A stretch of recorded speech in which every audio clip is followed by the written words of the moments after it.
In the deepest trench of Sector 19B, far beyond Earth's dying satellites and dead colonies, a forgotten signal flickered, its wavelength old, corrupted, decayed. It shouldn't have existed. And yet, the signal pulsed in a pattern far too intelligent to ignore. It came not from Earth, nor from any known colony. It originated beneath the ice crust of a planet we had once marked uninhabitable, Xeron 7. For centuries, Xeron 7 had been silent. A glacial orb suspended in a black void, its crust dozens of kilometers thick. Nothing living was supposed to exist beneath it. No colony had survived the storms. No probe had returned data.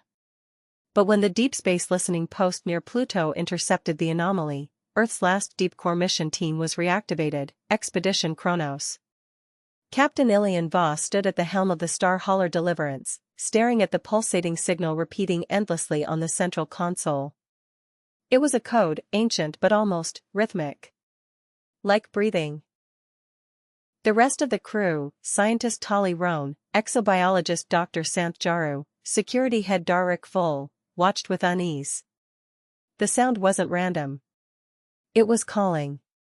They arrived at Xeron 7 after 36 days of silent warp travel. From orbit, the planet looked like a graveyard, smooth, blinding, endless white. But under the surface, the scanners picked up something unnatural. Beneath 20 kilometers of solid ice, a geometric structure. It was hexagonal. Massive. And alive. The sensors confirmed minor energy fluctuations around it. As they descended using the drilling rig core piercer, their comms started to glitch. Static first. Then whispers. Tali swore she heard her own voice repeating back to her. Darik dismissed it, just interference. But the frequency matched the signal they tracked, 177.23x. It didn't originate from the planet anymore, it was now coming from inside the drill chamber. They broke through the final ice layer, and there it was. A black metallic dome, half buried under layers of crystallized methane. Smooth. Impossibly smooth. No seams. No damage. At its center, a crimson circle, pulsating like a beating heart. Every crew member felt it, deep in their chest, a pressure. A presence. The dome had no visible entrance. But as Voss reached out, his fingers only inches away, the ice beneath them rumbled. Then cracked. The dome reacted, not violently. Like it was waking up. Suddenly, a voice echoed in the chamber, not from speakers, not from suits, inside their minds. It said one word. Return.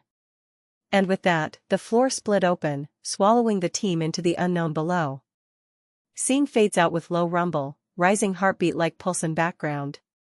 When Captain Voss opened his eyes, the whiteness of Xeron 7's ice was gone. The cold was replaced by a humid metallic warmth, thick with the scent of oxidized air and damp circuitry. He wasn't alone. Tali Roan and Dr. Jaru were sprawled nearby, groaning, disoriented. But Darik Vol, he was missing. Their suits had been removed. Not forcibly. Neatly, precisely.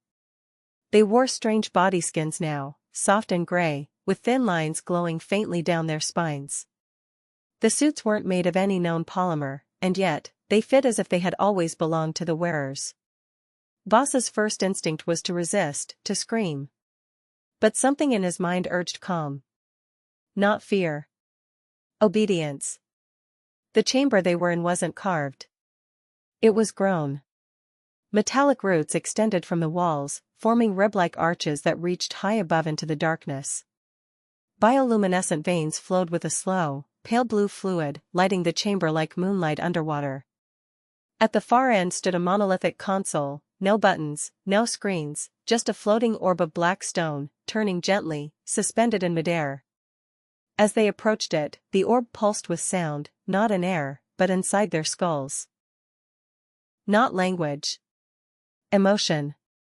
Curiosity. Recognition. Hunger. It wasn't a machine. It was something, aware. Jaru, always the skeptic, reached toward it. His fingers barely grazed the stone, and time stopped. Not metaphorically. Tali stood frozen mid-step, her hair frozen in motion. Voss's own breath had ceased in his lungs. Only his mind was moving, flowing in a tunnel of fractured light and spinning glyphs. He saw flashes, images pouring into him like a flood, a vast civilization of biomechanical architects, a war in a time before stars, a final transmission encoded into a planet of ice, and something buried deep beneath even this place. The orb was not the source. It was the key. When time snapped back, Jaru collapsed, bleeding from his nose and ears, whispering in an ancient dialect no one should have known. Tali screamed his name, but he didn't respond. The orb had given him something, or taken something in return. A deep hum filled the chamber. The ribbed walls retracted, revealing a spiraling staircase descending into utter blackness. No railings. No end in sight. Captain Voss looked down. The hum wasn't a threat. It was a summons.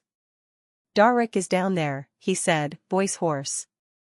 "And whatever built this place, is waiting." They descended. Every step they took, the body skins adjusted. The glowing lines down their backs brightened, synchronized. Their thoughts began to blend. Tali looked at Voss and felt his memory. Voss heard Tali's fear in his own chest. They were no longer just a team.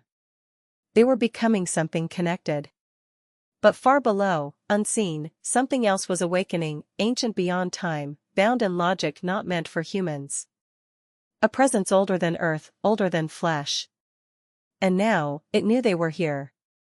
And it was pleased. Scene fades out, slow, deep echoing hum, like the breathing of something mechanical and alive. They descended for what felt like hours. No light, no gravity. Only the hum of the staircase beneath their feet and the luminous threads on their body skins, now pulsing in unison with the rhythmic vibrations of the ancient architecture. The stairwell had no walls, just a spiraling descent into blackness, an abyss that whispered names, memories, and choices none of them remembered making. The structure seemed alive, breathing, pulsing, observing. As they passed each level, translucent panels flickered into existence along the descending tunnel. Images appeared, flickering like dying memories. A planet devoured by metallic vines.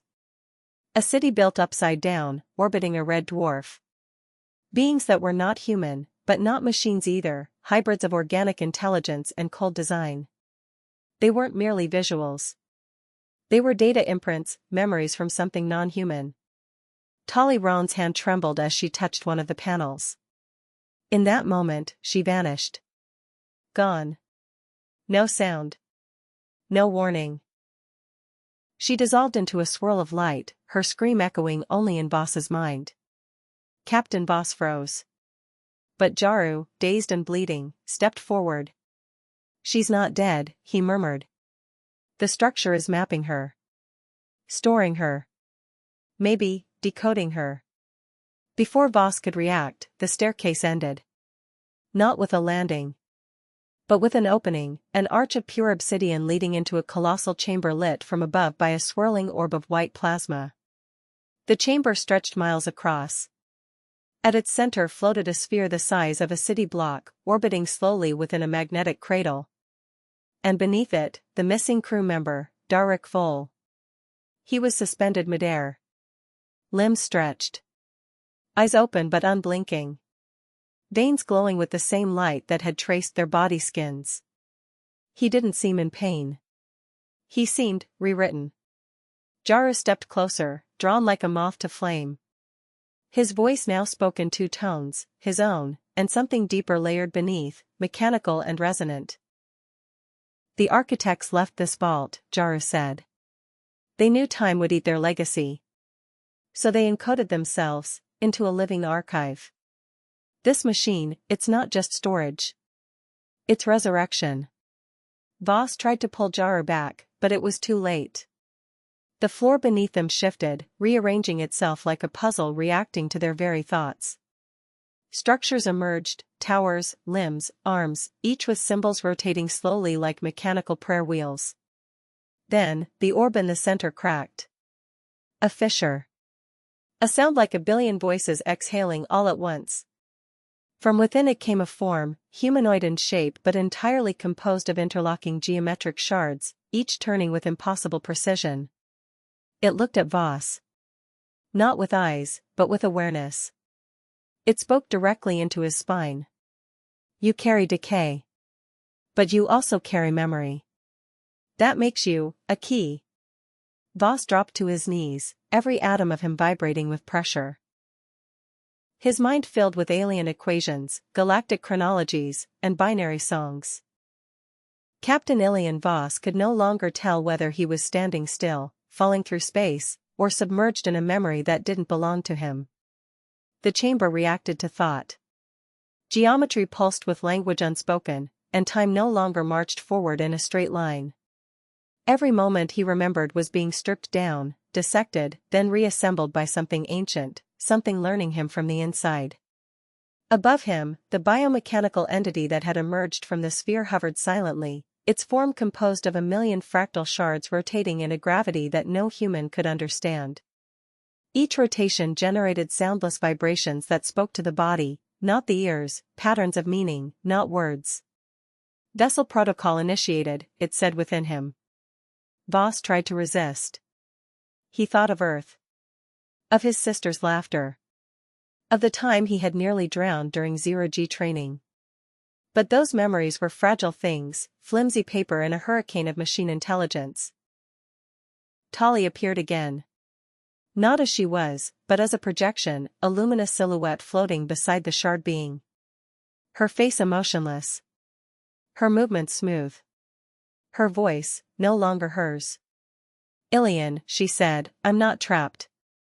I'm being used. Mapped. Shared. Shared with who? He shouted. The structure responded. Not her. With you. You are not singular anymore. You are a composite. A convergence. Suddenly, his body lifted. Not by force, but by agreement. He was floating, just like Darik. Suspended in the magnetic lattice, his limbs spread wide, the suit along his body now blooming with bright glyphs that crawled like vines across his skin. Then the visions began. He saw the first memory, a planet, not Xeron 7, but something before it, bathed in golden light, filled with towers grown from living stone. The architects were not like humans. They had no faces, no eyes, no boundaries between thought and shape. They had mastered entropy itself. But they feared something, the rift. A wound in time that could not be closed. And so, they encoded themselves into machines not for survival, but for containment. Voss understood then, Xeron 7 wasn't a base. It was a prison. And now, the prison was failing. Below, Jaru's voice began chanting in rhythms no human mouth should be able to form. The glyphs on his skin were now red-hot, pulsing with urgency. I'm translating the key commands, he said. This vault was sealed by 12 minds. It only takes 3 to open it again. We are already inside the ritual. We've been inside since we landed. Tali's form looked up at the fractured orb. The entity above them was no god, no ghost. It was the warden. It had been dreaming for eons, guarding the true source sealed beneath. But now that dream had ended. And the warden whispered. The gate is breached. The rift approaches. A siren echoed, not mechanical, but a scream of spatial distortion. The floor cracked like glass, revealing a new abyss. And from deep below, something answered. The breach widened. Captain Voss felt the air thin, though no wind moved. Space bent around them. The vault, once a temple of silent geometry, now convulsed as if rejecting its own structure. Glyphs that once glowed in harmony now flickered erratically. The metallic vines on the walls curled inwards, recoiling from what was coming. Something was climbing out from beneath the rift. And every step it took toward them, reality trembled. Tali's projection turned to Voss. Her body flickered, fragmented by static pulses, her form no longer stable. She looked less human, more artifact, a living piece of code stretched between timelines. It was never just a prison, she whispered. It was a gate. The architects didn't only seal themselves in, they sealed something else out. Jaru, still murmuring ancient chants, stood at the very edge of the fissure. The magnetic cradle above him collapsed silently, its fragments falling upward, not down. Derek's body, now something more than man, descended slowly, arms spread, eyes glowing with layered rings of ancient starlight. He landed without a sound. But when he spoke, the entire chamber listened. We are the threshold now. Our minds have been processed, blended. The vault is repurposing us. His voice was not singular. He spoke in the tones of hundreds, male, female, alien, mechanical, timeless. Captain Voss clenched his fists. And what's coming? What's coming through that crack? Daruk did not answer. Instead, the vault answered for him. From the fissure, a light began to pour, but it was not natural light. It pulsed wrong. Its color shifted faster than thought, bending the eye, sickening the mind. Sound warped around it. Jaru stumbled backward, clutching his skull. Tali's projection shattered. Voss dropped to his knees. Inside that light were forms. Not creatures. Not machines. Shadows, walking in reverse. Their limbs unfolded wrong. Faces inverted. They didn't enter the chamber. They leaked into it, like oil into water. The warden above, fragmented but still functional, spoke again. The rift is memory unbound. A rupture in time that bleeds what should not exist into what must forget. You broke the seal. Now, you must decide. The vault offered them an interface, not a machine, but a choice manifested in the mind. Voss saw it, not with his eyes, but through pressure behind his thoughts, a lever. One direction will close the rift again, forever. But it would cost their existence. They would become part of the structure, integrated. Forgotten. The other option, let it open. Let the architects return. Let whatever waited beyond step fully through. Jaru dropped to the ground, whispering, "It's beautiful. It's everything. I see them. I see time unfolding." His eyes turned to glass. His body unraveled, atom by atom, absorbed into the vault walls like breath into mist. Voss looked at Daruk. "You already chose, didn't you?" Daruk nodded once. Then stepped into the light. And beneath it all, the vault whispered, "Frowny face, there are moments when choice feels like illusion, where the path ahead has already been written in the blood and memory of those who walk it." Captain Ilian Voss stood at the edge of the rift, the light washing over him like radiation made of emotion. It wasn't brightness, it was weight. It pressed down on him with the intensity of collapsed time. He could feel futures unraveling inside him, whole galaxies blinked into nothingness by a decision he had not yet made. Jaru was gone. Absorbed into the vault's mnemonic code, nothing more than a strand of consciousness integrated into an eternal equation. Tali's projection flickered into a final, mournful image, her human smile returned, but it faded like breath on a window. Only Voss and Daruk remained, though Daruk was no longer a man. He was a vessel now. A carrier of architect code. His voice was no longer his own, and yet when he turned to Voss, for a moment, humanity returned. "You can't hold the door closed forever," Daruk said. "Even the architects couldn't. The rift feeds on memory. On possibility. It exists wherever something tries to forget what should be remembered. But what comes through it?" Voss demanded. "What lives on the other side?" Derek's expression became unreadable. Not life. Not death. Just correction. Behind them, the vault screamed, a subharmonic resonance that shook the marrow in Voss's bones. The structure was collapsing inwards, spiraling like a dying black hole, folding its own geometry to avoid contamination. The vault's last command echoed in Voss's skull. Sacrifice protocol. One vessel. One gatekeeper. One lock. He understood now. The vault was never just containment, it was a living lock. A prison built not from metal, but from minds. And now, as the last human with unblended thought, he was the final key. A platform rose beneath him, pulsing with alien light. To stand on it would fuse him to the vault.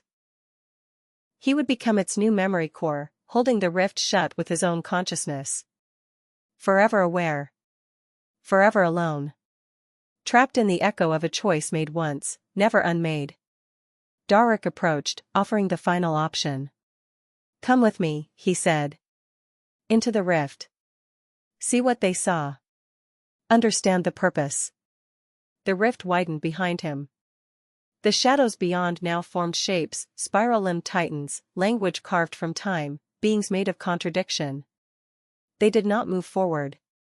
They waited, sensing the decision. Voss stepped forward. Past Darek. Past the threshold of light. But not into the rift. Onto the platform. He laid his palm upon the obsidian core. It was cold at first, then burning. Not heat. History. Every memory not yet lived. Every war not yet fought. He screamed, not in pain, but in sheer knowing. The vault accepted. And the rift closed. With a silence so profound it cracked the foundations of space. Darek screamed in rage, or perhaps grief. And was pulled backward into the nothingness that birthed him. The rift sealed. The shadows vanished. The vault rebuilt itself. But Voss remained within. Not dead. Not alive. Just remembered. Eternally.